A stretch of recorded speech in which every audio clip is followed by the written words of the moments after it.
कि जब से आपने अनाउंस किया है कि ये सास भी कभी बहू थी में फिर तुलसी बन के आने वाली हैं, तो बड़ा कन्फ्यूजन है।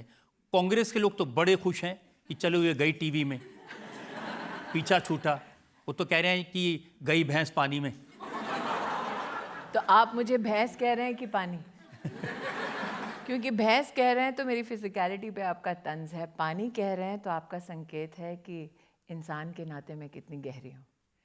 मैं तो आपकी गहराई की बात कर रहा हूँ और आपकी फिजिकली पे कोई कह नहीं तो सकता। चलिए, क्योंकि जनता को अदालत में पता चल गया कम से कम भैंस नहीं हूँ। मैं तो आपको कॉम्प्लीमेंट दूंगा कि पिछले कुछ महीनों में आपने इतना वजन कम किया है। मैं बता रहा था कि कंफ्यूजन है, कांग्रेस के लोग कितना रिलीव्ड हैं कि ये चली गई।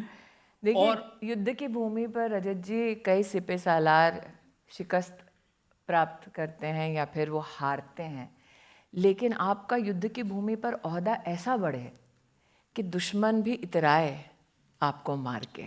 ओहदा इतना बढ़े कि दुश्मन को भी घमंड हो कि इसको हमने मारा, लेकिन दुश्मन भी ये जानता है कि प्रभु की ऐसी असीम कृपा है, जब जब आपको लगता है कि आपने मुझे मारा, मैं फिर प्रकट हो जाती हूँ। कांग्रेस ने तो अपने ऑफिशियल ट्विटर हैंडल से कह दिया गुड लक स्मृति ईरानी। देखिए रजत जी, आप मेरे जीवन का एक अभिन्न अंग रह चुके हैं, मीडिया में मेरे सीनियर के नाते। आपने एक वक्त वो भी देखा था जब कांग्रेस ने कहा हु स्मृति, और आज उनके ऑफिशियल हैंडल से आ जाना गुड लक, तो जो दुश्मन को भी गुड लक बोलने को मजबूर कर दे, सोचिए हिंदुस्तान की उस औरत का जज्बा कैसा होगा। किसी ने तो ये भी लिखा है कि टीवी पर वापस आ गई, लौट के बुद्धू घर को आए। पता नहीं कि वो किस चीज़ को बुद्धू कहते हैं। जो क्षमतावान हो और 25 साल मीडिया और टेलीविज़न के साथ साथ पॉलिटिक्स में अपनी पैठ रखता हो, जो ज़मीन से आता हो, अपनी मेहनत से अपनी किस्मत चमकाता हो, जो विषम परिस्थितियों में भी कहीं ना कहीं राष्ट्र के सम्मान में अपनी सेवा देता हो, अगर ऐसे बुद्धिजीवियों को कांग्रेस के मैं बुद्धू लगती हूँ तो मैं बुद्धू ही सही। मैंने फर्श से अर्श तक इस देश को, इस समाज को देखा है। अगर कांग्रेस पार्टी को ऐसे लोग जो मेहनत कश हैं, सामान्य परिवारों से आते हैं, और जो महिला है, अगर उनको हम भारत की महिलाएं जो सामान्य परिवारों से आती हैं बेवकूफ़ लगती हैं, तो वो जाने शायद इसीलिए अब और 15 साल वो विपक्ष में रहेंगे। देखिए, उनको ये तो लगा कि अमेठी में स्मृति ईरानी की हार हो गई, चलो भाई अब तो हो गया पॉलिटिकल करियर पूरा। हार तो मेरी 2014 में भी हुई थी अमेठी में, शायद वो भूल गए। हार मैं 2004 में भी गई थी चांदनी चौक में। और आप सोचिए, अगर 2004 का मैं चांदनी चौक का चुनाव जीत जाती तो क्या वो स्मृति ईरानी बनती जो आज आपकी अदालत में बैठी है।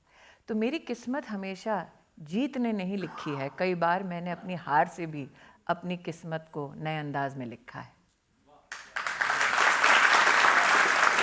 आपकी पार्टी के लोग का कंफ्यूजन शायद दूर कर दे। वो तो कह रहे हैं अभी उन्हें ना पता जाओ है, छोड़कर, अभी दिल भरा नहीं। मेरी पार्टी में कन्फ्यूजन नहीं है, कॉन्फिडेंस है स्मृति ईरानी को लेकर कि जब जब समाज के सामने, राष्ट्र के सामने कोई चुनौती आएगी, जब जब पार्टी के माध्यम से राष्ट्र की, समाज की सेवा का कोई भी मौका आएगा, और जब जब स्मृति को हम कहेंगे, वो अपनी रिस्पॉन्सिबिलिटी का निर्वहन करेगी। अब आप एक बार फिर से सास भी कभी बहू थी के सेट पर हैं जी। अब नया चैलेंज है।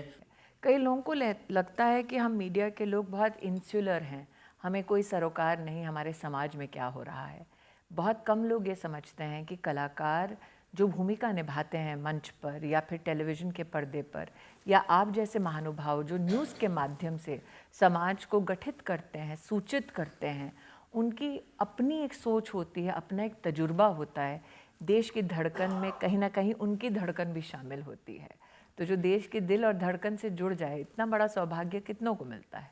आज जब मैं कलाकारों के मध्य में जाती हूँ तो इन नौजवानों की तरह नए कलाकारों का भी एक वहाँ पर समूह है, और जब वो मेरे साथ बैठकर चर्चा करते हैं तो स्क्रिप्ट पर कम चर्चा होती है।